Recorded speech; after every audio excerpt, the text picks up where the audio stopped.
What's good, YouTube? It's your boy, the official Cliffy J, and I'm back with another video. And today I'm be giving you guys another Australian Survivor ranking, and this will be my Australian Survivor Redemption player ranking for this season. This is based off the games they played, not based off them as overall players, because the list would honestly probably be drastically different.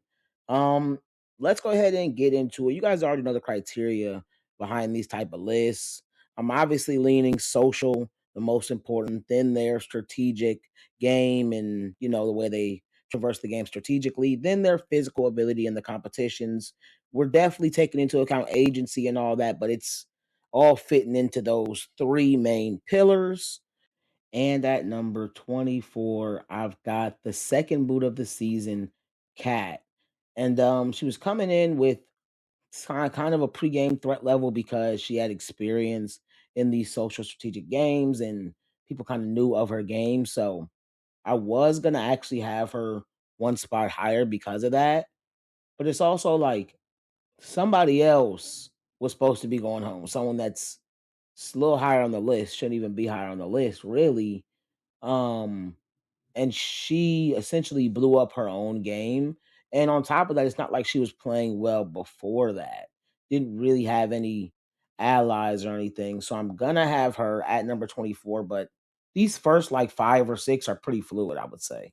And at number 23, I've got the first boot of the season in Daniel. And it's a reason that I got these two as low as I have them because the first few people that are on this list played actively bad, but the way that they played was actively bad for any season you're on. Like any season you're on, this is going to be bad gameplay. I definitely feel that way. I mean that kind of fits for first like 10 players. But it definitely 100% fits for Daniel. Daniel didn't really do anything bad until he started to just get a little bit antsy. He threw Jackson's name out there for no reason to Jackson. So I definitely understand why he was taken out of the game, essentially unanimously by that well, it was unanimously, right? By the time that it happened and he was the first boot. I just think that I would say Cat played a little bit worse because he was at least better positioned to start. So I will actually lean towards him being a little bit higher, but I mean they're both really bad. And at number 22, I got Johnson. And Johnson could be lower. He played really bad. I just think that I can just slightly lean um towards Cat, I guess, being lower because she did go home earlier. And even in his boot round, there was like a glimmer of hope that he could have survived. So I'll give him a slight edge, but they both played really bad. Uh, I guess by the product of the fact that she threw Faith's name out there versus he threw Mark's name out there. It was kind of like, Mark was trying to prove something. So, I don't know, man. Just bad gameplay all around. Never really was ever going to be in a great position, but he did have, some allies that were loading and definitely could have made something happen on a different season if he didn't have these veterans on there. I think that definitely affected him more than Cat based on gameplay. And at number 21, I've got Tez. And Tez made it further in the game, but his gameplay was just bad. He was really around more because he was a pawn rather than actually being good at the game. It's one other player that could be this low, but I do think that the other player actively, you know, grew a relationship that protected them in the game rather than just being a serious pawn. The other player was targeted more, but Tez was also targeted, so I'm gonna have Tez right here, and just not a smart player either. Like when you see the way he put himself into certain positions and like the way he was perceived so negatively, and like they kind of was, and I'm saying negatively in the aspect of his gameplay was perceived negatively. They didn't really view him as a serious player, and even when he was like breaking down, trying to like play the game, it's like you're supposed to be a super fan. Like this is really bad. Tez was literally sent home essentially because he was a liability as an alliance member. And I get that. That makes sense because that was definitely the case. He was all over the place. And at number 20, I got Lindo. And I really considered having her higher because, competition and, idol, but it's like her game was she didn't have any type of social game. She was definitely just a pawn in the game in terms strategically. She was definitely aloof overall. Eliza tried to help her in the game, and she literally just took that and thought that she was like talking negatively about her, almost like, "What? I'm not on the bottom. I don't think I'm on the bottom." Like, this is so bad. It's so bad. I, I could have her a few spots higher because she did make it further in the game, but at the same time, she didn't really have any strong relationships. She had no like strong relationships that were gonna like protect her throughout the game. And that's the thing, like she had lots early, but you know, that was not someone that was gonna be able to have any protection for her. If you don't have anyone that can protect you, that ally really don't mean much, especially when I'm looking at the next like couple players. It's a similar thing with the next player I got, but they also were a little bit more, you know, logical in their gameplay and stuff like that. So even though she did make it much further, the next person, her gameplay is so bad that I gotta have her right here at number 20. I got Eliza. And the reason that I have Eliza above Lindo, even though she went home so much earlier, is like she had laws. She had Lindo had laws. Eliza had Jacko, and Eliza actually was able to, see the dynamics of the game and tried to help Lyndall out. And Lyndall was like, "Nah, bro, I ain't on the bottom with you. I ain't on the bottom with you. Whole time you don't even know you is on the bottom with her." So Eliza was a very early boot, so I could see why she maybe should be a little bit lower, but I think her gameplay was a little bit more impressive in comparison. Number 18, I got Don. And I wanted to have Don higher. I like Don, but at the end of the day, it's similar to the last two. The only thing I can really give them significant credit for from a social game perspective is locking in an alliance with a certain specific player. He just locked in an alliance with a power player, and he did have him and Caleb, and like they had an alliance there. So his game, is more impressive. From a social game standpoint, from a strategic game standpoint, I'll probably lean towards him over Lindell. Strategically, I guess it's debatable with him and Eliza, but Eliza didn't make it no time in the game to really be able to prove that. And yeah, no, I'm gonna lean towards Don here, mostly because his relationship with Mark, and I would have him higher if he didn't have all the way that he played as a person. His domineering personality did kind of annoy people, and he was just annoying to people to a certain extent. He was targeted by a lot of people. He was someone that without Mark, he surely goes home, but that fits with everybody else, and that's why majority of people all went home earlier than Don. But yeah, nah, I got Don here at number 18. And at number 17, I've got Paula.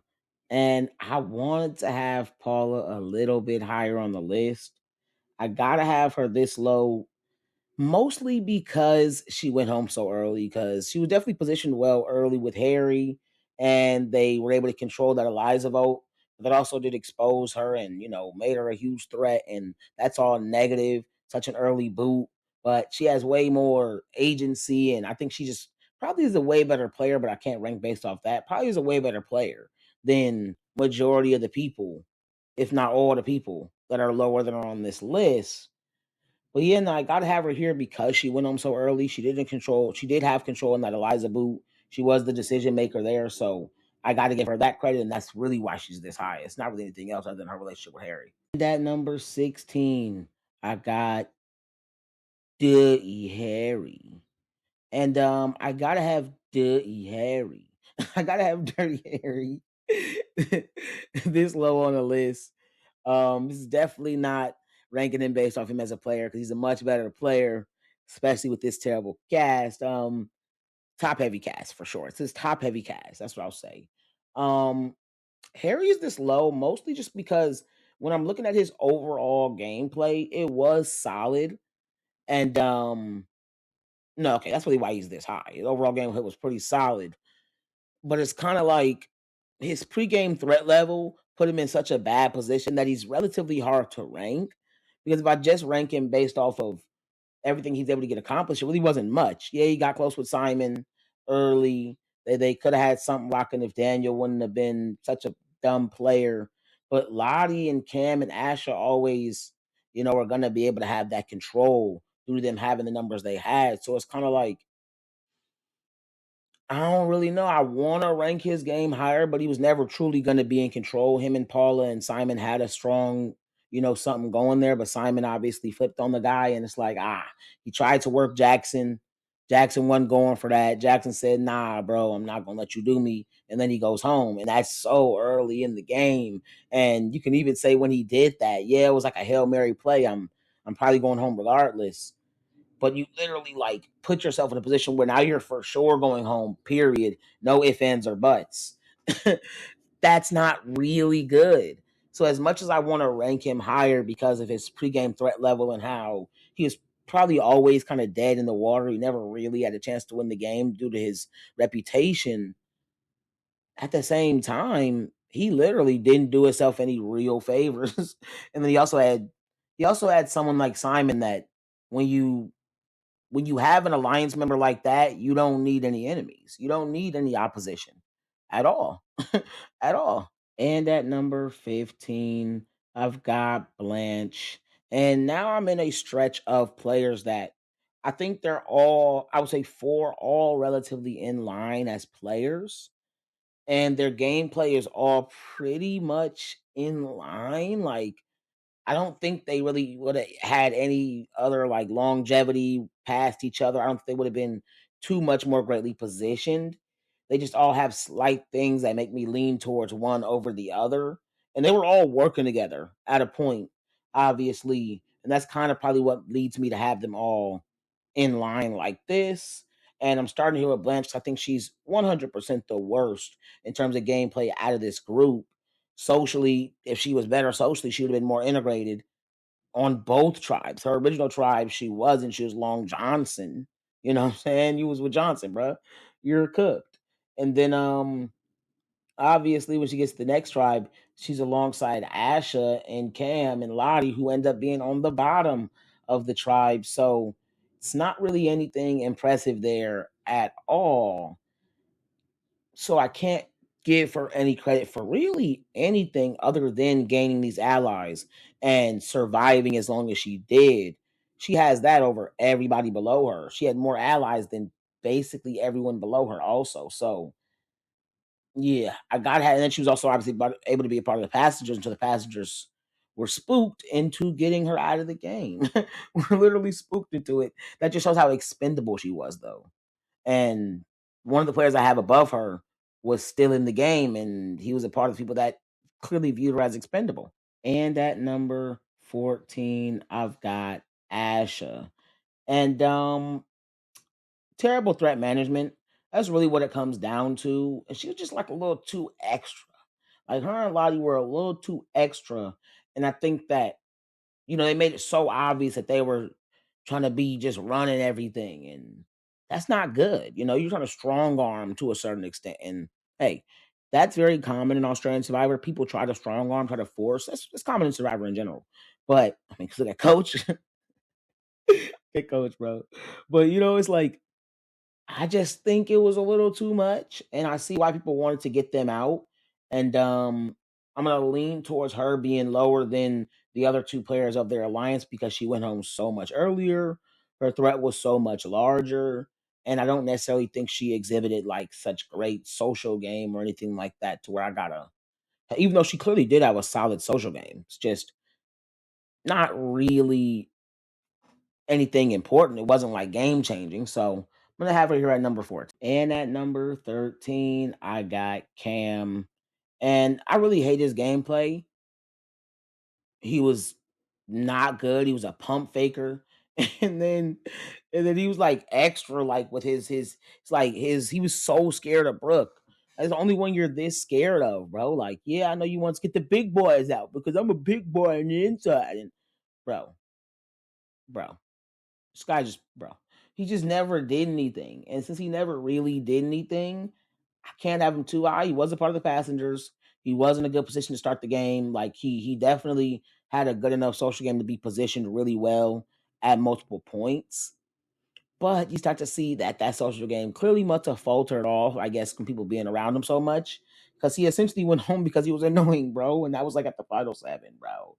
You're going home at the final, what was that, eight? Or you're going home at the final seven because you're annoying.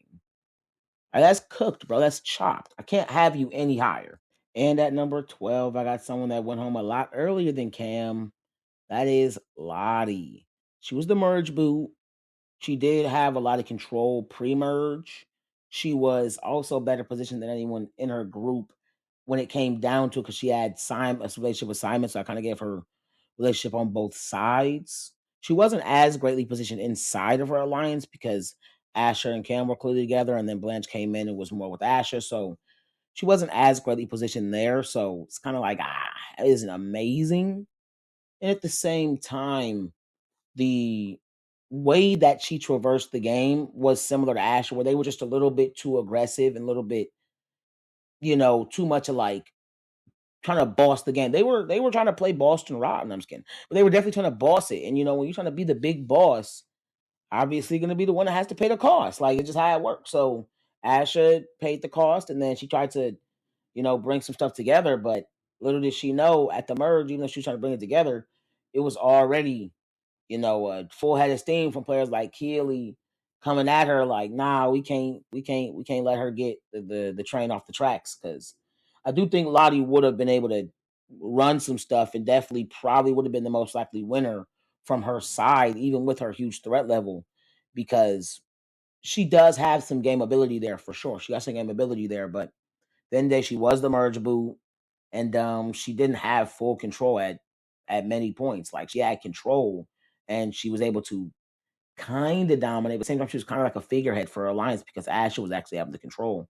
It's just Asher got out of her body a little too much, and it was like, nah, girl, we're gonna go ahead and send you on packing. Before I get into the next player on the list, make sure you guys go ahead and push the subscribe button, like the video, and check out my other playlist. Check out whatever I got up here at the top of the screen, and enjoy the video. And at number 11, I got Richard. And want to have Richard higher, I rock with Richard, but his game goes so early, and I feel like he was just now picking up his steam. In terms of the edit, the edit wasn't great. We didn't really see him enough early, so it's like I don't really know where his dynamics truly was. He wasn't like on the bottom necessarily, so But I mean, as soon as they had to swap, he definitely was on the bottom, and I mean, he wasn't in a great position on the original trap. I was about to say, so his game isn't amazing. His game isn't amazing, but you could definitely see his game start to pick up even when he was swapped because he clearly had a good enough social game to kind of integrate himself in there with the Faiths and Keelys and Marks and stuff. And that's why he was able to survive a few votes, and he didn't even need that necklace when they gave him the necklace and things like that. So I do think it's a lot that is oppressive about Richard's game in that middle area up until his boot point. I just can't really credit him too much because the early game isn't shown as much and it clearly wasn't as impressive, and he went home so early. And at number 10, I got Faith. And the early game, it was hers. Like she was the best positioned. Mark was never gonna turn on her. She put herself in that position to get turned on by Mark. She had the better relationship with Keely and Mark. She had the Keely Sally herself. She also had Keely Mark herself. She also had a good relationship with Ben and other players like that. Like she was her. She had it made in the shade. She could have definitely dominate the game. I would argue probably could have dominated the game had she not been running her mouth to Mark.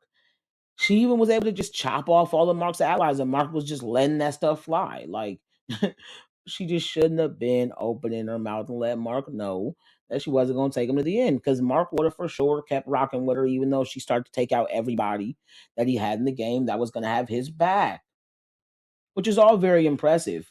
But I do think to a certain extent it is a little bit like, okay, chill out. You don't got to do all this and then make it obvious too. Like, just she's too reckless. And she's a great villain, but she's too reckless at the mouth. Like, she's too reckless. Her gameplay is a little too reckless, you know. And it's really just the way she talks. It's just too much, bro. And it got her in trouble. It got her in trouble, and then Mark eventually said, "You know what? I can't go to the merge with this girl. I can't go to the merge with this girl, even though it might have actually been kind of smart to go to the merge with her. But I can't go to the merge with this girl, especially over Caleb. Especially over Caleb. Definitely should have took her out." Um, I got Mark here at number 9. I'm actually surprised that he's this high on the list, but at the same time, it makes sense.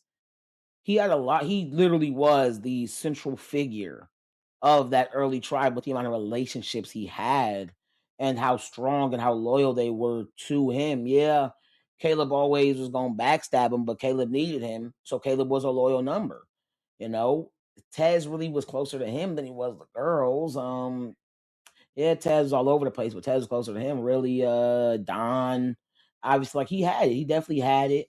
And he had his great relationships with the head office.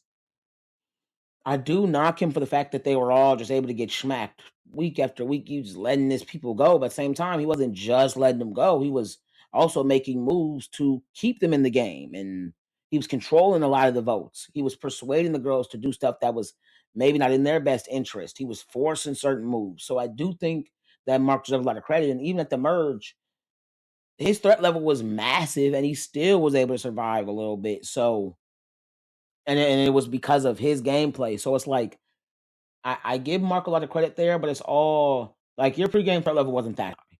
Like, it was huge for sure. Like, yeah, you're a recent player, you're a solid player, but you made your threat level way higher than it needs to be, because you're trying to control everything.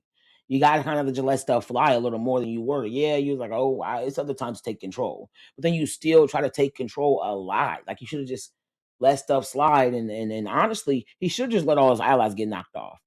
He almost, to a certain extent. Like, I know that would have resulted in him going home probably, but it's also like maybe you should let people get knocked off and just let Keely and them just think you just there, like, and you just really loyal to them, and like all you care about is them, because at the end of the day, they still believe you were loyal to them. So you should have just rocked with them and just let them do their thing and let them become bigger threats. And you sit behind the big villainous women that would have had huge threat levels when they got to the merge. Like, let's be real, yeah, they would have been good position wise because of the gameplay that they were having. They would have been, and they would have probably been able to lock that back in. Obviously, having Brooke and stuff like that, having Sally, and they would have definitely been in a solid position. At the same time, it probably would have been better for Mark to sit behind them rather than being the head of the head office, bro. It didn't make sense. And so I can't have him any higher on the list because he went home this early because of himself. Because even Simon was like, bro, how are we going to get Mark out later? We got to keep Mark in line. And at number 8, I got Laws. And I got Laws this high because her social game was clearly immaculate. She was pretty much always, well, not at the very beginning, but for the most part, she was well positioned. And even early, like, she was close with Lindo, but she wasn't really the one that was necessarily in danger. So it's like, yeah, nah, yeah, she definitely was a target early and things like that. But especially as soon as the Beauty and Beast came along, so part of the passengers very close with central figures in that alliance, like, and then she was kind of viewed as a relatively important player. It seemed like, maybe not from a strategic standpoint, but people wanted her as a number. People wanted to work with her. She clearly had a pretty strong like social game, and people wanted to play with her and things like that.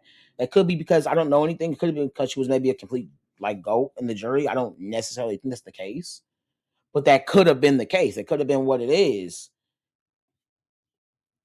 I just think that her being able to work with so many players, being so good socially, is why I'm gonna put her this high. Like, she's exemplifying like the social game for these players in the cast. I would say like she definitely exemplified the social game. It's just nothing else there though.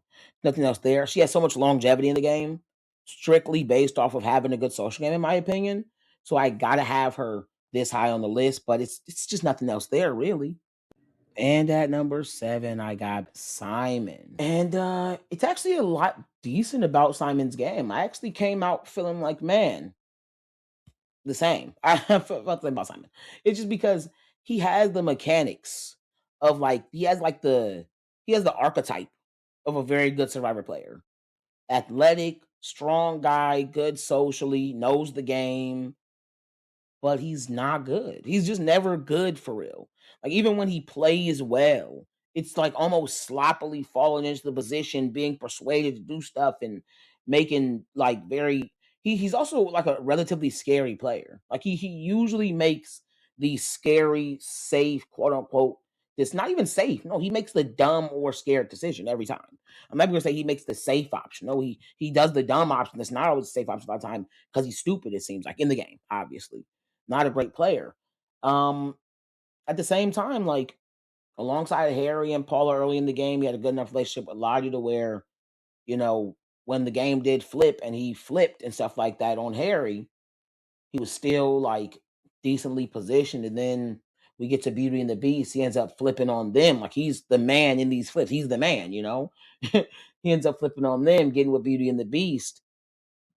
And they get to the merge greatly positioned early. Obviously, eventually the passengers comes to fruition, but he's smacking them immunities. He's smacking them immunities, and then eventually he's able to convince Jackson to take out his number one, which was a very impressive move to make. I think it was, in my opinion, I think it was the optimal move to make for both Jackson and Simon. You know, with the fact that Jackson's threat level was kind of cooked at that point. Him and Ben were going to be the biggest threats going to the next round from both sides. So I think that was the only way he could sit back a little bit. I'll talk about that more when I get to Jackson. Probably ain't gonna talk about it more. I think I probably just said all the stuff I'm gonna say for Jackson. But no, yeah. Simon's game was honestly pretty impressive until the passengers was created. And that was more of because, you know, players like Mark and Brooke were such huge threats. Like, yeah, Simon's level was big, but Simon was better positioned and had a better social game, was closer to maybe not had a better social game, but he was closer to a lot of the players that was there. So I think that people wanted to work with him. People like Keely and Mark wanted to work with him.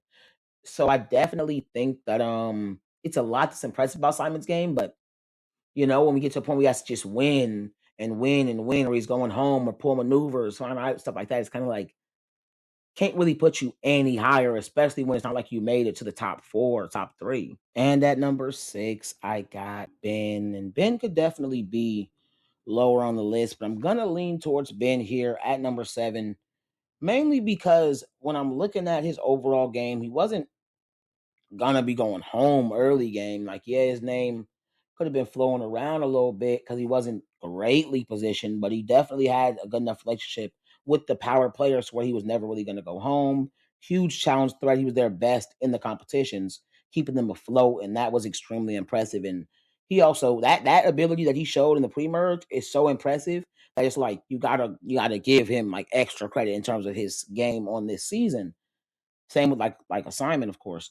Then we get to the merge, and then off rip, you know, after the Lottie boot, he's able to rally up these troops alongside the Cams and the Calebs and the Sallys and Jackson. You know, like I'm saying the Sallys, I'm saying their names. That's crazy. No, they all got together, and you know they pushed their stuff, and he was essentially the figurehead of this alliance. Which I think that when you look at the way that he was trying to play, it was the more optimal way. They could have been in some serious danger the next week, but I also think that if they go into the next week after they make this move, it is possible that they're able to flip. And that would have probably been something that he was down for. And it probably would have been a smarter move for his game rather than someone like Jackson who he can flip and work with Simon, and it's gonna make sense like for him logically and stuff like that. So I can kind of get where that was why he made that move versus Ben is like, you know, let's maybe even just wait because Ben might have just said let's chop them all out. But that's even optimal gameplay. Let's keep chopping them down. Yeah, it's gonna put us in a precarious situation with our own alliance, and he was able to peep that at the same time, it's not that bad to make this other move and then flip against our people, you know, really having them settled, especially then, and we're able to have a a better sense on the numbers because if you knock one of them out, Then you take us from over here. Now it's 5-4, right? Or am I tripping? Okay, so the next vote after you voted out Ben, it was 4-4. So that means it's 5-3. Yeah. It means it's 5-3. If you knock one of theirs out, you're leaving three over there. These two go over there. Then it's 5-3. They would have had the numbers on that side and would have been along players that aren't as threatened by them. They can take one of them out and then using them. Like they could have did a lot more other stuff, but that's I guess in more in the US sense. They were probably than US, you know. Australians are a little behind on the gameplay, you know, with the strategy. You feel me? But no, I think Ben played a solid game. He could definitely be lower than Laws, but I'm gonna have him here because he was more of a dominating figure in terms of actually being the one trying to control votes and stuff like that. Whereas Laws was just, you know, definitely a passenger. And at number 5, I got Sally. And Sally is one that is relatively hard to rank because that early girls group was kind of like Bailey almost, but that early girls group wasn't a real alliance. Like, yeah, that alliance could have been real. Yeah, they could have made a move, and yeah, they made a move. They could have, you know, taken out Mark, and that could have been the alliance that would have been at the merge and things like that. But that was never going to happen. That was never going to happen. They were clearly always going to vote out Sally over Mark, they did. So so it's kind of like nah, bruh. Nah. Gotta knock her real bad for that early game. But her merge was pretty impressive. It's just a lot of little issues there with the fact that she wasn't as insulated as she should have been. She probably should have flipped um at the final five, stuff like that, you know, because Caleb was her biggest threat in terms of even making it to the end. Because Caleb was always going to take Laws to the end, and Caleb clearly ended up taking Jackson to the end. So these people that he would have both probably taken to the end over Sally, because their games also would have been pretty similar had they gotten there. So yeah, gotta knock her for that late game and knock her for that really early game. But that middle game was pretty nice. Now I'm thinking about it. She probably should be below. She probably should be below Simon, and Ben and Simon probably should be put up one spot because she was never really gonna make it to the end. She wasn't a shoe in to win a jury, but I definitely know she wasn't a huge jury threat from what we had saw. It didn't seem like it. So maybe I should actually have Sally a little bit lower, but we're here with the list. And yeah, I got Sally here at number 5 because when it does come down to it, that late game, um, her, Caleb, and Laws were the one that was essentially running that passengers alliance, and that was the dominant alliance of the merge. So I got to give her a lot of credit there for that.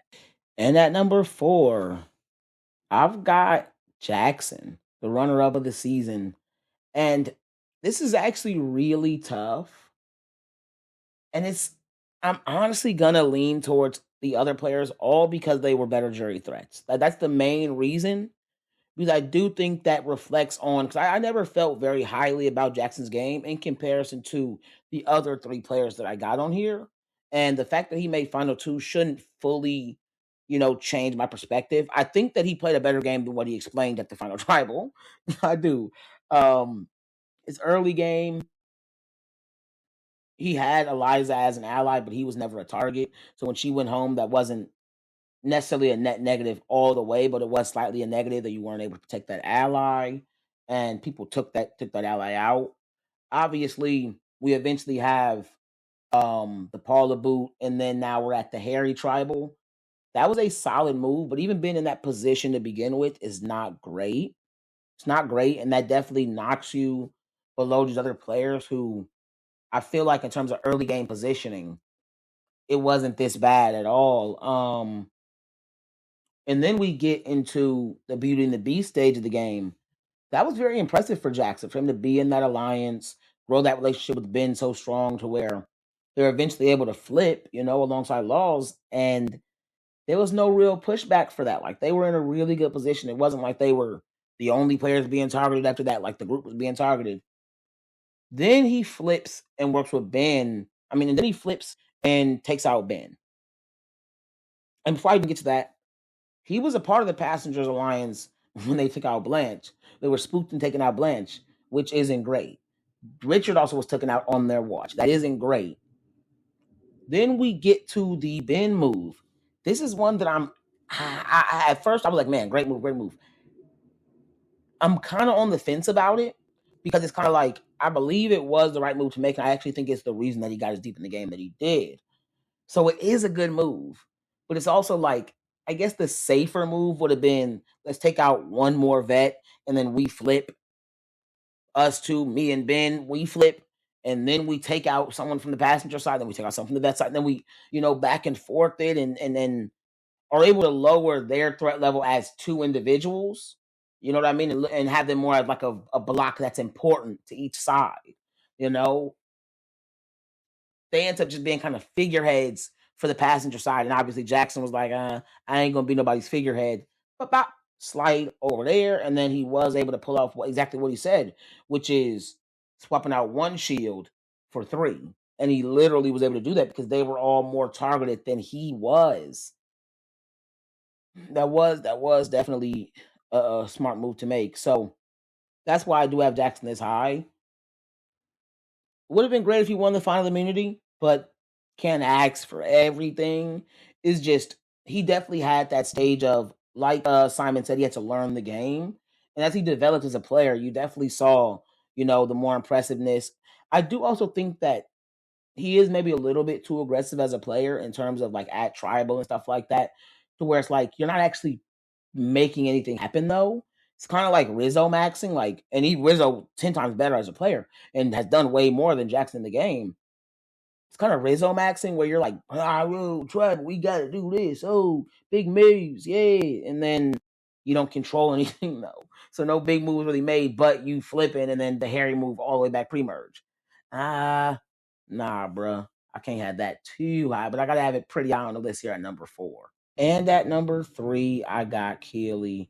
And I really debated having Keely even at number 1. I was definitely between 2 and 1 for Keely, and I just last second decided to put her at number 3 because I have to respect another specific player, and I gotta keep it real. Maybe I'm a little biased, but I think Keely played a pretty good game overall. She was a little bit invisible in the edit early in the game, so we don't necessarily know how close she was to Mark and Faith. I think she kind of grew that relationship as the early pre-merge, then winning so many challenges. She could have possibly been in a more like compromise because she never was outside on the vote though. Could have been in maybe a more compromising position had they went to tribal earlier, but I don't even think that's the case. Um, I'm very shaky about her faith in Mark in terms of that relationship because yeah, she seemingly was obviously having faith and faith had her. She just played, I think, a little bit too hard towards Mark. And I think that definitely plays in a reason that why Faith did go home when she did. So that is kind of a net negative there. But other than that, other than the Faith boot and her being sent to Redemption Beach and losing that challenge, I think that her early game is one of the more impressive pre-merges, not like top 2 or maybe even 3, but I think it's one of the more impressive pre-merges. And then she gets to the merge and she's alongside the veterans, being the big players, the huge jury threats, essentially making the moves as the passengers just getting cooked week after week for a while. Like they were out of the majority, but they were the ones making stuff happen with fake idol plays and things like that. So I definitely think that her being a huge jury threat shows that she clearly had a lot of respect out there, and that's definitely going to give you a leg up on these type of rankings. She also won competitions when she needed to. Like that was kind of crazy. Her getting comps in there too against Brooke. That was crazy. So yeah, now overall, I think her game is pretty solid.